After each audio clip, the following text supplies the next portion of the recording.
Halo everyone, kembali lagi di channel Smart Kimia.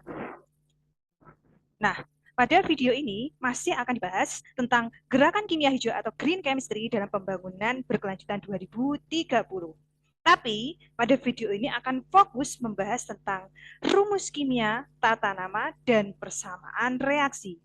Sebelum kita lanjut ke video pembahasan, silakan bisa kalian subscribe terlebih dahulu channel Smart Kimia ini, kemudian like video ini dan berikan komentar serta saran ya, agar saya tetap semangat membuat video-video pembelajaran dan pembahasan materi-materi kimia.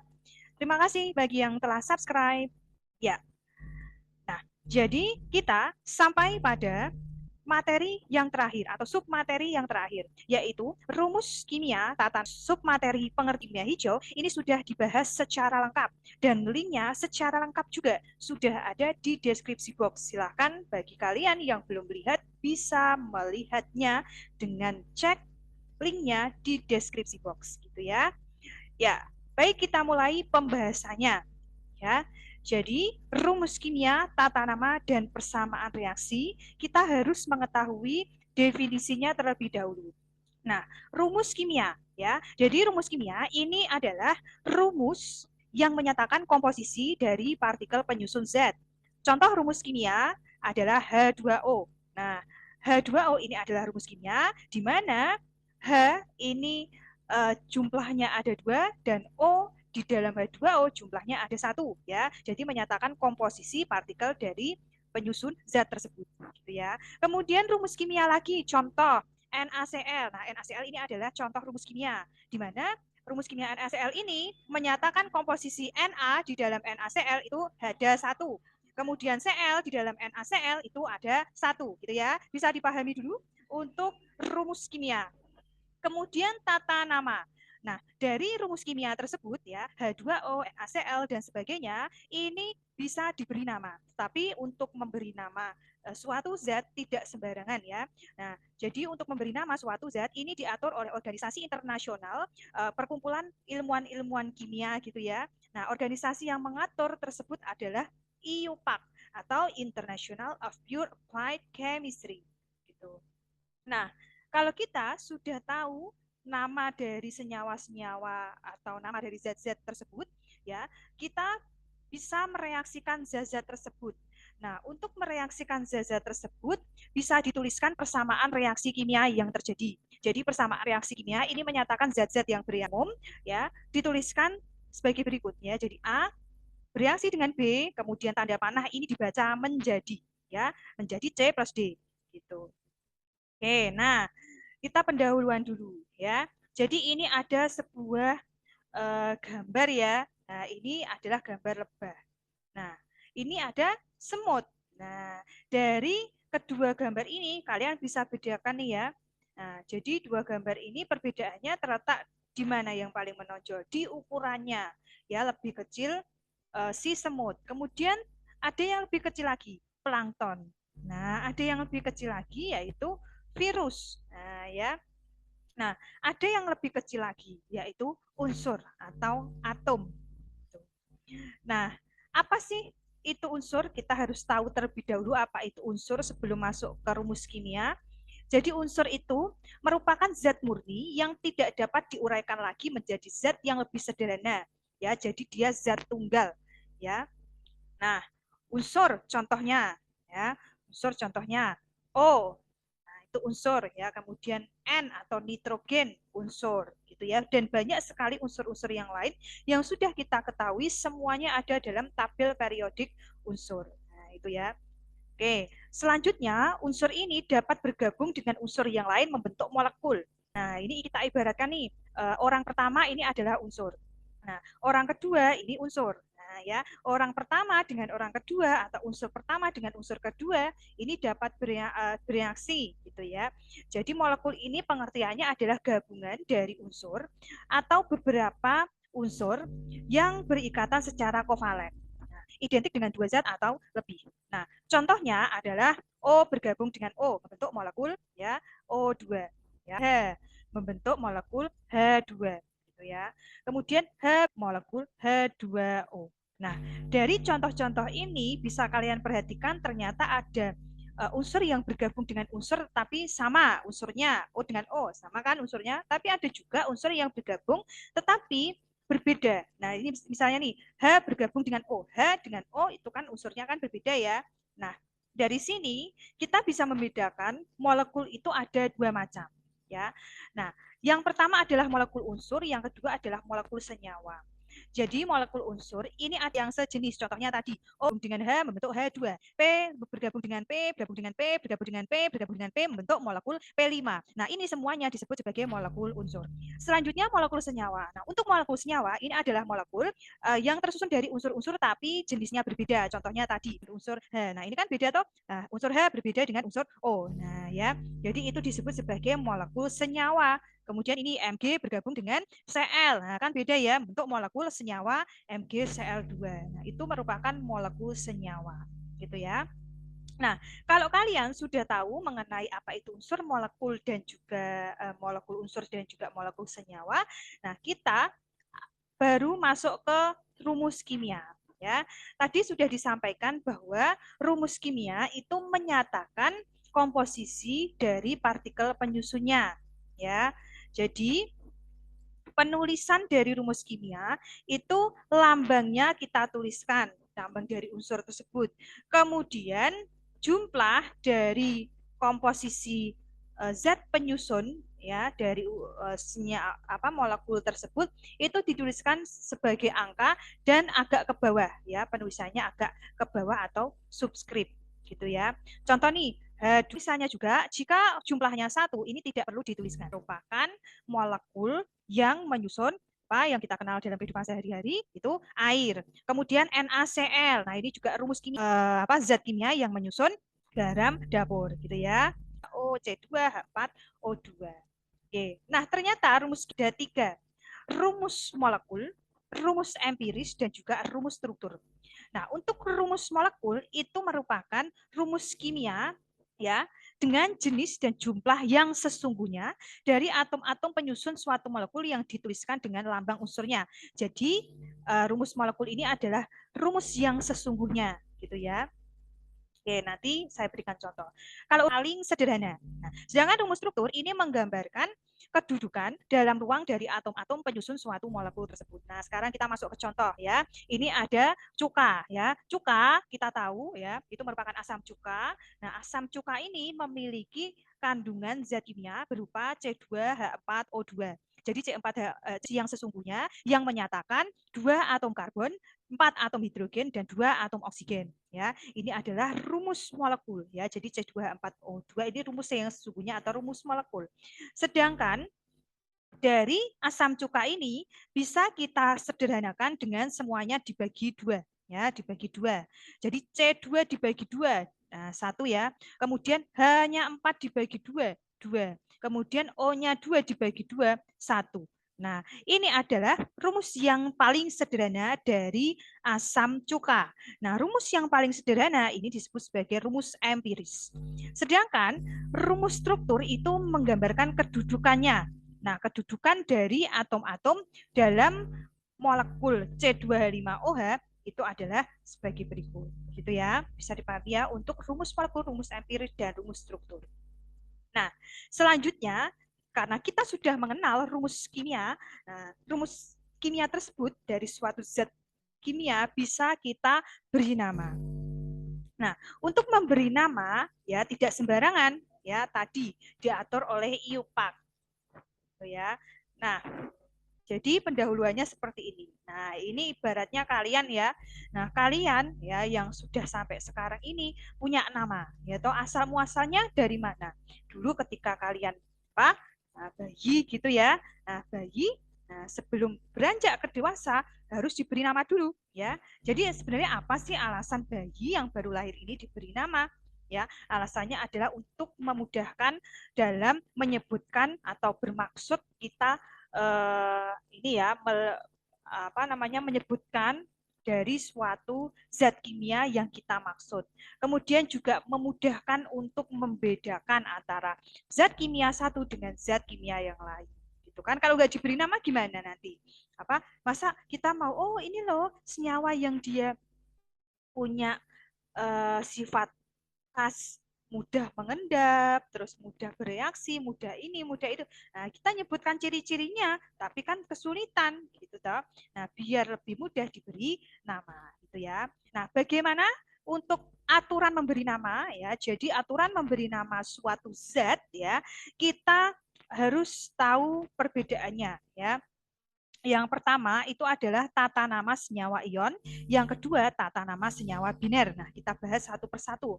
Untuk tata nama senyawa ion, ya. Nah, senyawa ion ini ya adalah senyawa yang tersusun dari ion positif dan ion negatif. Ion positif disebut sebagai kation, ion negatif disebut sebagai anion. Nah, untuk memberi nama suatu senyawa ion ini pemberian namanya nanti disebutkan nama kationnya dulu, baru nama anionnya, gitu ya. Jadi nama kationnya diikuti dengan nama anionnya. Oke, nah ini ya contohnya nih, contoh misalnya saya tadi punya ini ya NaCl tadi toh. Nah, NaCl. Nah, kita harus tahu nih NaCl ini untuk memberi nama NaCl ini ya, kita harus tahu ini ionnya apa ya. Nah, bisa kalian lihat pada tabel berikut ini ya. Kalian cari cari Na. Oh, ternyata ada di sini. Nah, otomatis ya dia di sini Na+ ya. Otomatis dia tersusun dari Na+. Kemudian Cl, cari di daftar kaanion Cl. Nah, ini ya, klorida ya, Cl-. Nah, ini Cl-. Nah, cara memberi namanya bukan dari sini, tapi dari ionnya. Na+ tadi namanya apa? Natrium. Cl- kan namanya adalah ini tadi natrium, ini klorida ya. Sehingga nama NaCl ini adalah natrium klorida gitu ya. Jadi untuk memberi nama suatu senyawa ya atau suatu molekul ini harus tahu dulu penyusunnya siapa gitu ya. Oke, sekarang saya mau memberi contoh lagi yang lain ya. Saya punya senyawa MgCl2 ya, MgCl2. Nah, namanya apa nih MgCl2? Kalian cari Mg. Mg itu nama dia dapat membentuk ion apa? Nah, ini ya di sini ya, Mg2+ atau magnesium. Nah, jadi di sini Mg2+. Kemudian Cl-. Cl tadi ya, Cl tadi anionnya ada Cl-. Maka memberi namanya ya Mg2+, berarti nama dari MgCl2 itu adalah magnesium klorida gitu ya. Nah, sekarang saya balik ya, saya balik. Nah, saya punya ion Fe. Nah, Fe3+ kationnya akan bergabung dengan Cl-. Nah, gini aja ya. Nah, kita tahu nih ya Fe3+. Ayo kita cari ya Fe3+ ini apa? Namanya besi 3 ya, besi ya di sini aja ya, besi 3. Nah, Cl- tadi apa? Klorida. Nah, kalau dua ion tersebut bergabung, nanti namanya adalah besi 3 klorida. Tapi kalau ditanya, ini akan membentuk molekul apa? Nah, caranya begini. Ya, caranya begini kalian perhatikan ya. Fe, nah, Fl kalian tulis. Nah, selanjutnya disilangkan. Ya, saya ganti ballpoint dulu warnanya hijau. Nah, ini min ya, min jumlahnya 1. Kalian tulis dulu di sini. Nah, di sampingnya Fe. Kemudian minnya kan 1 ya, satunya kalian tuliskan di sampingnya Fe. Minnya tidak usah. Kemudian ini Fe3+. Tiganya kalian tuliskan di sampingnya Cl, bukan sampingnya Fe ya, sampingnya Cl, tapi plusnya nggak usah dituliskan. Nah, berarti Fe3+ dan Cl- ketika dia bergabung akan membentuk senyawa FeCl3. Ingat, satu dalam kimia ini tidak ditulis, aturannya tadi tidak ditulis. Ini tadi saya tuliskan karena biar untuk menunjukkan dulu gitu ya. Sehingga ini jawabannya itu adalah satunya 3 gitu ya. Bisa dipahami ya? Oke. Nah, selanjutnya ya, selanjutnya. Nah, oke. Nah, ini. ya. Jadi ada ion aluminium Al3+ ya. Nah, ini mau saya gabungkan dengan SO4 2- yaitu sulfat. Nah, Al3+ dengan SO4 2- bentuk apa? Nah, coba saya tuliskan di sini ya. Al3+ bergabung dengan SO4 ya, SO4 2- ya, 2- SO4 2-. Nah, ini membentuk senyawa apa? Tulis dulu sama seperti tadi ya. Tulis dulu. Al, kemudian SO ya. Nah, 2- ya, 2-nya kalian tuliskan di sampingnya Al. 3+3-nya kalian tuliskan di sampingnya SO4. Nah, gini ya. Nah, sebentar. Ini 3. Nah, kalau seperti ini kan seperti 43. Nah, caranya gimana biar tidak salah sangka? Ini diberi kurung. Nah, seperti ini gitu ya. Jadi rumus kimianya ketika Al3+ bergabung dengan SO4 2- itu adalah Al2SO4 3 kali ya, bacanya seperti itu. Lalu apa namanya? Namanya tidak bisa kita ya bisa sih ya, tapi kalian akan lebih mudah untuk memberi namanya itu ketika tahu ionnya, yaitu Al3+ dan SO4 2- ya. Al3+ ini aluminium, SO4 2- itu sulfat. Jadi namanya adalah aluminium sulfat gitu ya. Bisa dipahami ya. Next sekarang. Nah, ini ya. Nah, sekarang kita masuk ya ke tata nama senyawa biner yang kedua. Tadi kan tata nama senyawa ion, gabungan dari kation dan juga gabungan dari anion. Nah, sekarang tata nama senyawa biner. Nah, tata nama senyawa biner kita harus tahu, kita harus bisa membedakan kalau senyawa ion tadi gabungan dari kation dan anion. Nah, kalau senyawa biner, kalian harus tahu ya, senyawa biner ini adalah senyawa yang terdiri dari 2 jenis unsur yang berbeda, ya, 2 jenis unsur yang berbeda, gitu ya. Dan semuanya adalah non logam, gitu ya, dan semuanya adalah non logam, gitu ya. Oke, nah contohnya begini, CO. Nah, CO ini ada berapa jenis unsur? Ada dua jenis, C dan O. Nah, gitu ya. Nah, kemudian CO2 ada berapa jenis? 2 unsur, C sama 2. Kalau jumlahnya, total jumlah dari CO3 ini jumlahnya berapa? 3, unsurnya 3. Tapi kalau jenis dari unsur CO2 itu 2, yaitu C dan O. Gitu ya, bisa dibedakan ya. Nah, itu adalah senyawa biner. Nah, bagaimana memberi nama senyawa biner? Untuk senyawa biner kita beri nama dengan menyebutkan jumlah unsur yang pertama, lalu nama unsur yang pertama, kemudian jumlah unsur yang kedua atau atom sama saja, kemudian nama dari unsur yang kedua, gitu ya. Nah, jumlah unsur kalau yang di depan jumlah unsurnya 1 ini tidak disebutkan, gitu ya. Nah, sekarang kita bahas jumlah unsur itu kan disebutkan. Menyebutkannya gimana? Menyebutkannya dengan nama sebagai berikut. Kalau 1 nanti disebutkan tri, 4 tetra, 5 penta, 6 heksa, 7 hepta, 8 okta, 9 nona, 10 deka, gitu ya. Contoh sekarang, contoh CO, C jumlahnya 1 ya. Maka kita sebutkan jumlah unsur dari unsur pertama C, yaitu 1. Tapi 1 itu kan mono ya. Tapi kalau jumlah unsur yang di depan 1 tidak usah kita sebutkan mono, sehingga langsung saja nama unsur yang pertama yaitu apa? Karbon, gitu ya.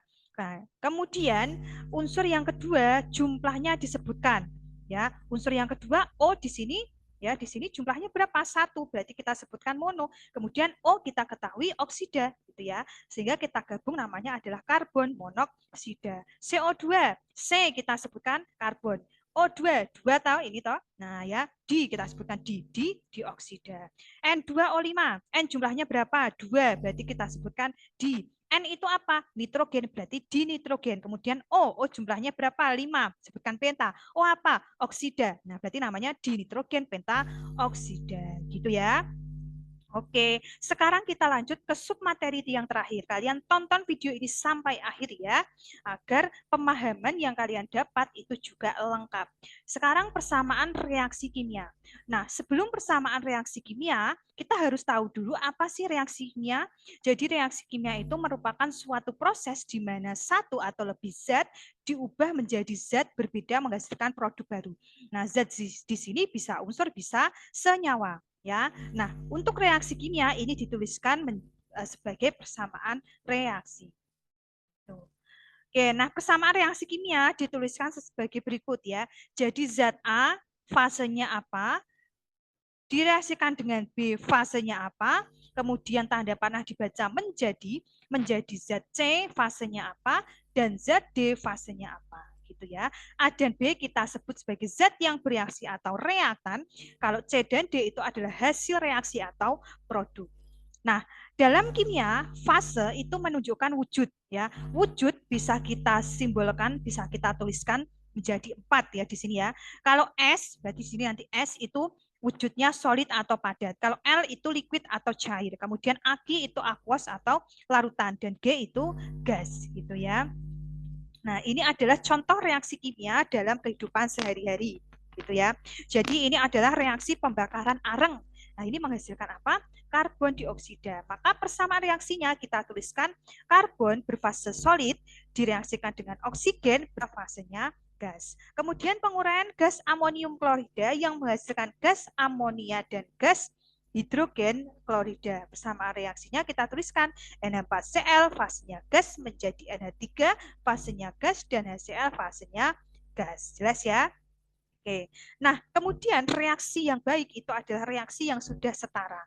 Maksudnya apa? Jadi, untuk menyetarakan reaksi, kita kimia ya diperbolehkan mengubah jumlah rumus kimia atau jumlah molekul, tetapi tidak boleh mengubah rumus kimia ya. Dalam persamaan reaksi jumlah molekul ini disebut sebagai koefisien. Ya. Nah, ini ya, dalam menuliskan ya, kita tidak boleh mengubah indeks ya. Jadi angka 2 yang kecil ini toh atau angka 3, angka 2 ini tidak boleh kita ubah. Yang boleh kita ubah adalah yang sebelah sini ya, yang di depan ini ya. Ini disebut sebagai koefisien ya. Nah, contoh. Sekarang saya punya persamaan reaksi sebagai berikut ya. Jadi CH4 ya bereaksi dengan ini gas ya menjadi CO2 ya, ini gas, dan H2O ini juga gas. Nah, untuk mereaksikannya kita harus menghitung dan menyetarakan jumlah atom di sebelah kiri dan jumlah atom di sebelah kanan. Nah, jadi kita hitung atom sebelah kiri ini ada berapa atom C? Ada 1. Di sebelah kanan juga ada 1. Berarti sudah sama antara kiri dan kanan. Kemudian jumlahnya H. Di sini jumlahnya H itu 4. Sedangkan di sebelah kanan jumlahnya baru 2. Nah, kita tidak boleh mengubah angka kecil 2 tersebut.